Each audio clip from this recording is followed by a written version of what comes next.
Hello, everybody. Once again, we are in the car, which means we have seen yet another new film.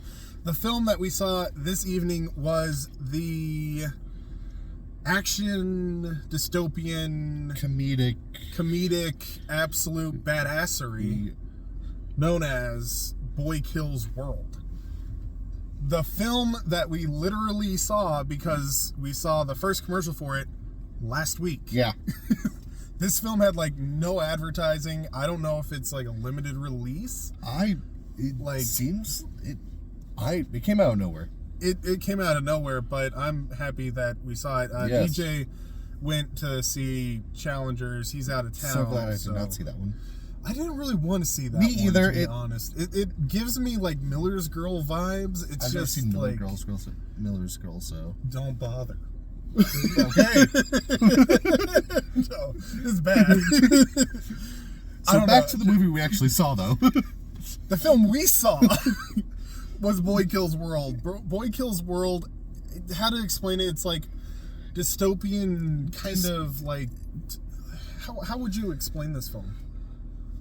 Dystopian youth, young adult. Yeah. Without the young. It's fair. It's like John Wick without any semblance of a filter. Yes. Like, it is high action, high octane, good comedy bits. Very good. It's very much a comedic kind of film. Yeah, But the action is just like, take brutal, the action. Brutalized action. 100%. Oh, yeah. Like, good brutalization. Like, it's humanly possible brutalization. Exactly. It's like, it's hyper violent, but it's like believable hyper violent. Yeah. If that makes sense. Anyway, let's get into this review. 1 to 10. What do you give Boy Kills World? I reckon like a 6, 7? 7? You know, it's 7. 7. I'm committing to 7. I'm going to go ahead and I'm going to do what I do best. I'm going to go in the middle. 6.5. I don't know if I could quite commit to a 7. This film is kind of messy. I don't know if I would go and be like, it's an amazing film, but it was a lot of fun. It was enjoyable. It is his first film. It is his first film. And I look forward to his future films. It's good enough that if I see him make another film, I'm curious to see. Yeah. It is really well put together. The direction's really good. The story's interesting. The things that kind of draw back from the film are just kind of how trippy it is. It's kind of a trippy film. His reality's blurred in the film, and you're very much in that blur. You're not completely sure what his perceived what of the reality in the film and what is his perceived reality of the film. Yeah, it's like we see it from the third person just because of the camera. Yeah. But we are very much in his world. Yeah, it's kind of like writing wise, it's like the in-depth first person. Yeah. It's kind of what you want to have when you're writing like a thriller. Yeah. Where you only get to perceive the world the way that he perceives the world and knows the world. And it's also a thing of like the unreliable narrator, because we don't realize it's unreliable because he doesn't realize it's unreliable. We only know what he knows. Yeah, exactly. And they do a really good job with this. So when the twist comes, without spoilers though, there's a big twist in the film. Oh, massive twist. And the rest of the film, you are just as confused as he is, and it works really well. But because of how twisty the twist is, it kind of leaves you like... It's a twist in a twist. It really is, but like... It's like a twist that's been dipped in acid and then lit on fire in a marijuana field. With some cocaine sprinkled in. Just a little bit. Yeah, there's a lot of hyper... Okay, a lot, because of the hyper. It's so hyper. It's so hyper. But this film is really well done. Like, it's got good energy, too. Like, it's got good energy. It's got good bits. The dialogue is on point. Yep. Just a lot of the character work is really good. Robot guitar. Robot guitar. Very good. Very good. Golden toe jam. We'll get into that in spoilers, but let's just... the farmer. there's just really good comedy bits. Like from the very beginning, the comedy's really good. The way that the entire world works is really well done. Oh yeah. All of the side characters, even like every side character you run into. Yeah, you don't need a lot of time with them to be like, this is this person's personality. Yeah. This is what they're about. And you actually look forward when they come back. Yeah. And you're like, it's just overall, like, it is a good film. I do recommend seeing it, but it's just kind of like, it's good, but a little bit trippy. So when you go into watching the film, just be aware. Open. Just be, You know, and we were just discussing this. I say it is a good film. I do too. Like, I enjoyed it. It may have the potential. I'm not advertising that you should, but it may have the potential if you were in an altered state when you say it. If you were inebriated. Yes. This could be interesting. It could be great if you were in an altered state, but it is already good enough as a normal state. Yeah, it's fun. So yeah. I would say, like, it's worth seeing it. I don't know about necessarily, like, in theaters, but I do think it's worth renting. It does deserve... Yeah. It does deserve to get its money out of it. Oh, yeah, definitely. Like, it's good enough that if you go and see it in theaters, I don't think you're going to be necessarily disappointed. But maybe go when the tickets are a little cheaper on, like, a Tuesday. Yeah. Something like that. Otherwise, it's a fun film. So fun. It was really fun. Like, don't let our, like, lower scores, like, fool you. It's like, it's very fun. It's very fun. It's just one of those things where it doesn't feel quite right to be like, it's great movie. Yeah. Like, it's not like a great movie. It's a very fun movie. It's a movie that will stick with you, though. It is. Yeah. I am still perplexed. And I'm probably going to be for a bit. Just probably. I'm probably going to have some of the most vivid nightmares I've ever had for like the next week. Oh wait, you're having nightmares? I'm having dreams, man. Vivid dreams. Like it's gonna be that Borderland. It's like in between where you're just like, I don't know if I enjoy this or not. Yeah. Anyway, speaking of if you enjoy this or not, let us know by leaving us a like. Let us know your thoughts in the comments below. If you are interested in seeing Boy Kills World, otherwise, be sure to share us with your friends. We do reviews of new movies every single week, and we also do different things related to old films, bad films, and films in general on Wednesday. So if that interests you and you haven't subscribed yet, please consider subscribing. Otherwise, we will go ahead and we'll move into spoilers. Spoilers.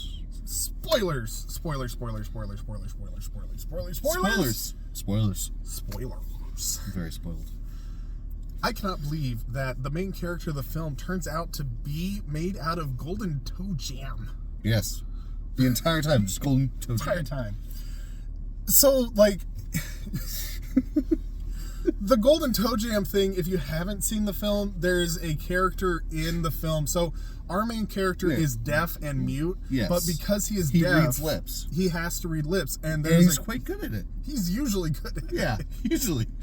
But there's one character in it that he cannot understand a word he is saying. He can't read his lips at all. Because he's like mumbling. But he's still moving his lips enough that he is trying to decipher what he's saying. And as a result, everything he says to him... And this is our only way of knowing what he's saying. ...is gibberish. His last words as he's dying is literally like he pulls them in and it's just like, golden toe jam. He dies. Yeah. And there's a very solid moment where he's just like, that's so important. Because he's like, these are his last words, and there's no way that he said golden toe jam. But every time that the guy actually talks is like, he is the one that made the plan. He's the one that puts everything together for like the climax. Yeah. And because he's the master planner to the climax, we have no idea what the plan is. None at all. Neither does the main character. Oh, yeah. But it works to perfection.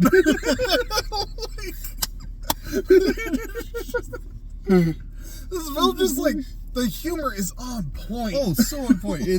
It's perfectly laced. Perfectly.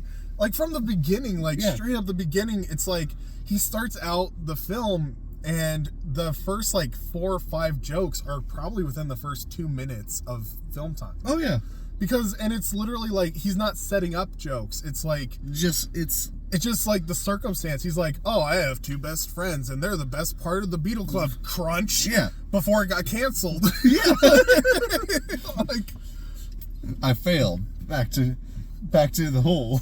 Because he's buried. He starts his training. He's buried alive with a stick of bamboo out, and he's eating stink bugs. Right. I still don't know how that was. I still don't know how that was supposed to train him. It was torture, like because of the twist. Oh, actually, because of the twist, it makes sense that he's trying to deprive him. Like he's literally trying to. Yeah. You know, there's so much that like. It makes more sense. Yeah. Why he is so harsh on the kid. Yeah. When you know the twist. Since we're in spoilers, that the actually twist did take me. Yeah. Yeah. Like I didn't because like I knew the twist, but like I was. You gotta like reapply the twist once you know it, and I forgot to do that. Yeah. And so the twist of the film is that the evil dystopian hierarchy dictator that totalitarian. Totalitarian. Yeah, totalitarian. The totally total person. The totally totalitarian. Yeah. Anyway, the main bad guy of the film that he has been sent to kill, and he is fixated on killing. Yeah, and he's been trained by the shaman to kill. Yeah. Turns out to actually be his mom. And it's not a great relationship with his mom. His mom is an awful person. Yeah. But it is his mom. So his mom initiates a thing called the culling to cleanse the last of her enemies from the society. And the society is something that she's kind of put together because she was a revolutionary. Yeah.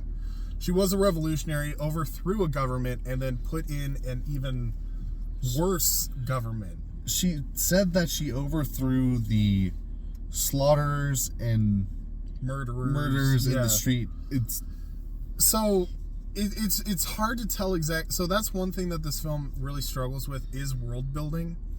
Because it doesn't give us enough to be like 100% sure on who the people are, but it makes sense. It makes sense because like everything we know is what the main character knows, pretty much, and it makes sense that he wouldn't know everything. Yeah, that's one of the issues with this film that we're having with it's like it's a good film, but it's not a great film. It has issues, but the issues make sense. Yeah, everything that like is wrong with it is right with it in the way within that itself. Yeah, like it's hard to explain because it's like if you're being it plays a lot on perspective. Yeah, like if you have 2 people that go through the same day, they both learn different things. Yeah. So you're getting it told, and like no one knows everything unless you hear both sides of the story. And then like you're only hearing like half the story from each person, and like you're throwing that together. Right, and the thing is that there's a little bit of overlap, but there's not enough to get the full encompassing picture. Yeah.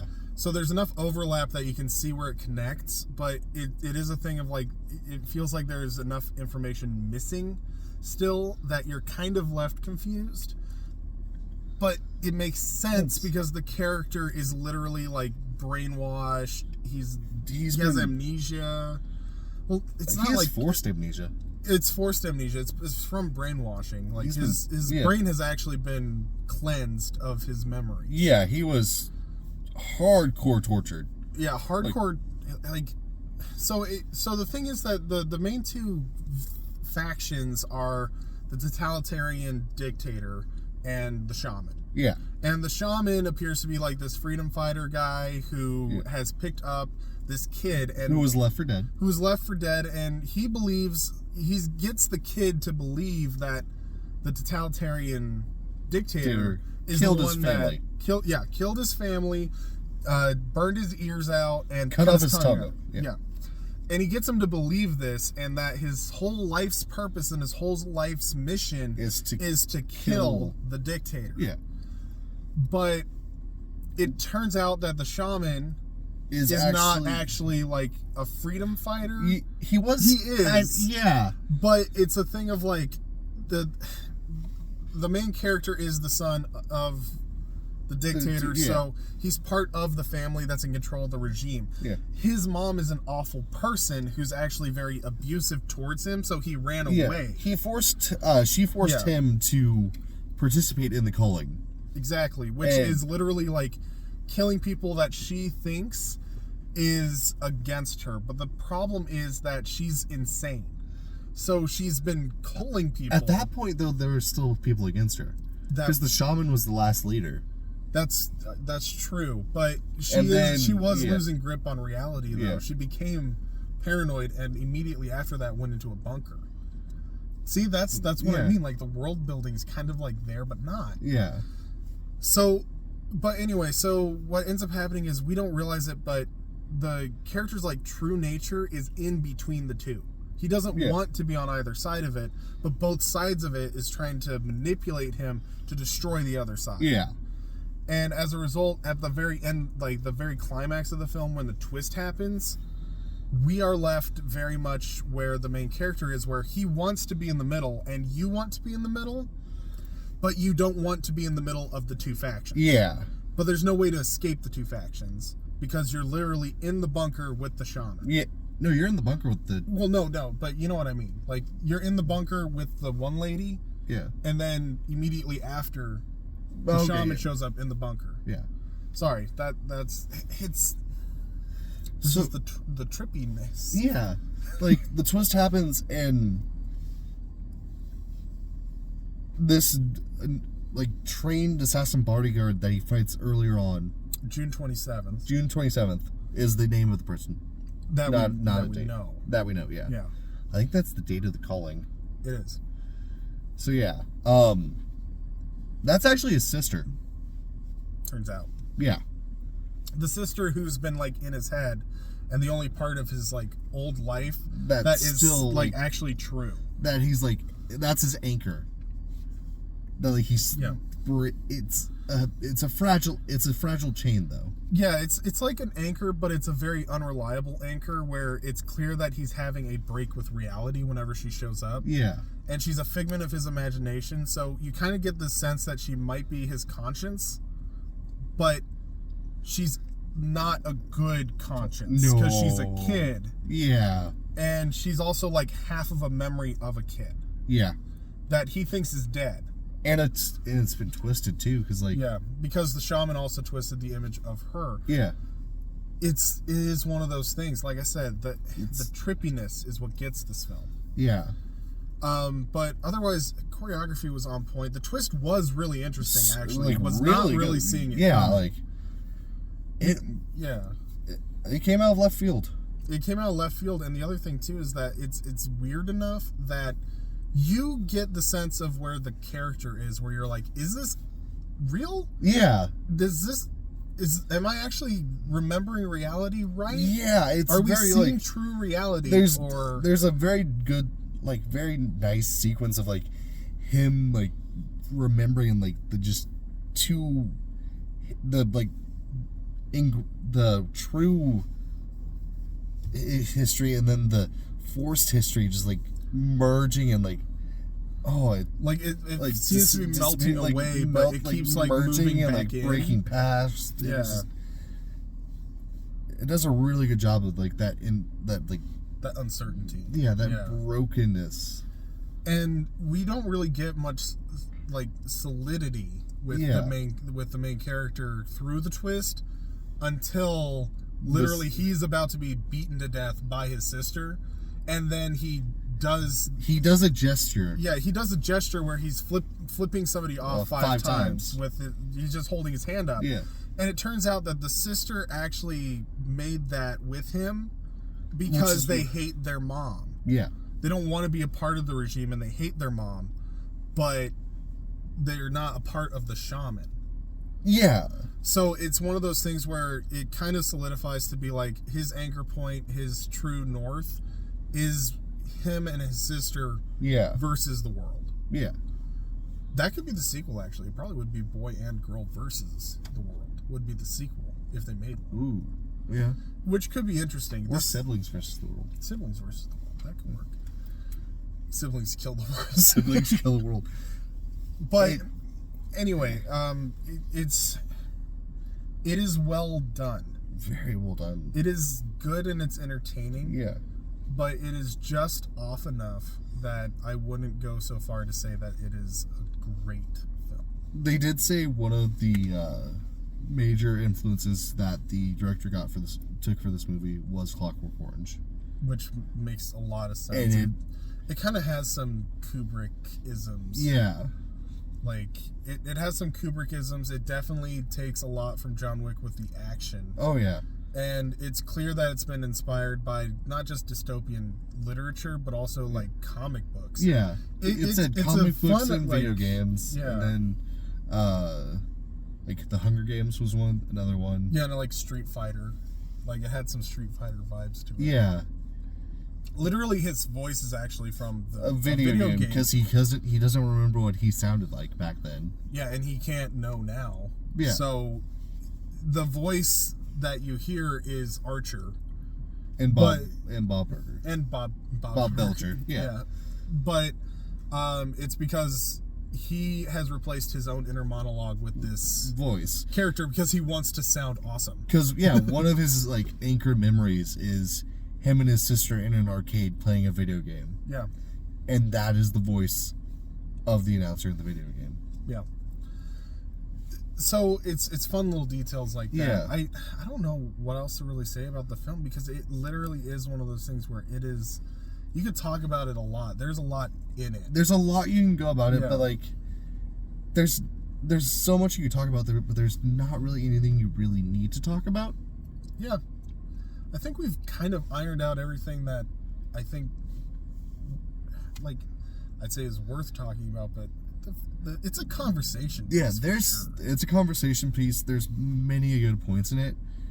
But if we were to go any more into it, I feel like we'd just be doing like a very dry synopsis. Exactly. We'd have to essentially just recap the entire film. Yeah. One thing about this film, my final thought about the film is it's only like an hour and 45 minutes long. It feels a lot longer because of the sheer amount of content. That is something we did need to talk about. Yeah. It very much blends time. Yeah.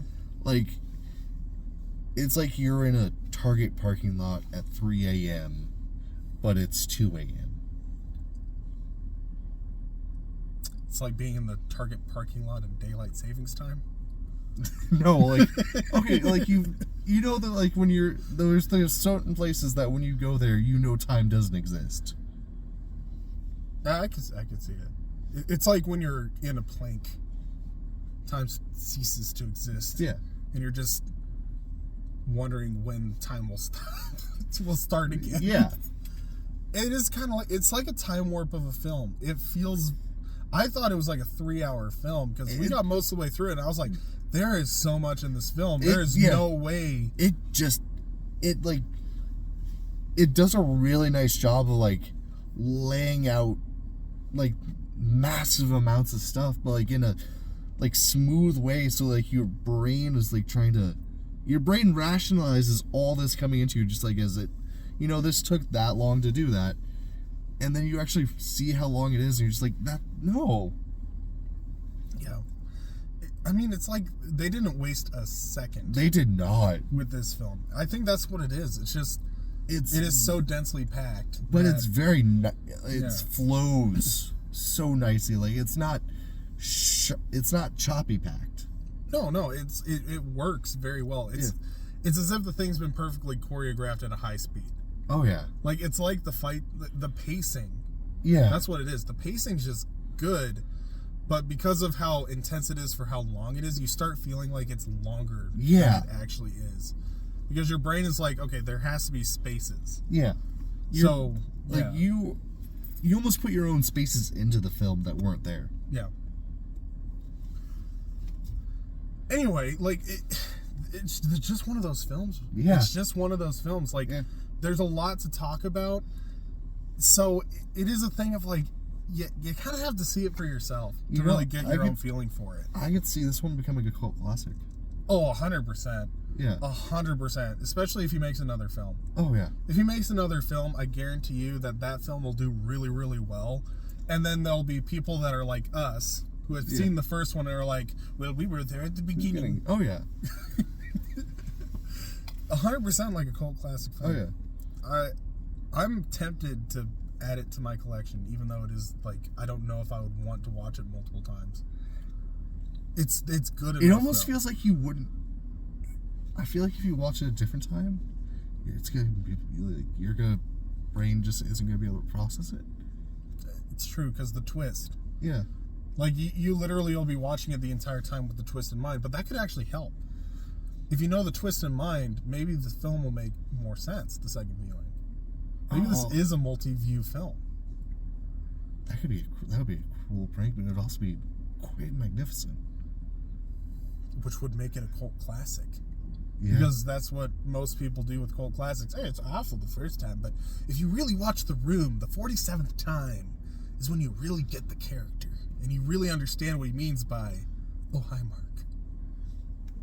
It's so deep. I've still not watched The Room. I need to watch it. I haven't seen it. I've seen enough reviews. I've seen enough things about it that I know enough about it. I watched The Disaster Artist too. That essentially has the entire film in it. Anyway, we've rambled, we've ranted, we've gone on our trip of sorts. Our second trip, following the first trip. Yeah, we went on a visual trip, and now we've gone on a review trip. Yeah. And we have taken you with us. We hope that you have made it this far. Sorry for dragging you along. But if you're still here, I hope that you enjoyed this review, that you enjoyed this video. Be sure, if you haven't already, please leave a like, comment, subscribe. We always appreciate your guys' feedback, and we will see you guys in the next video.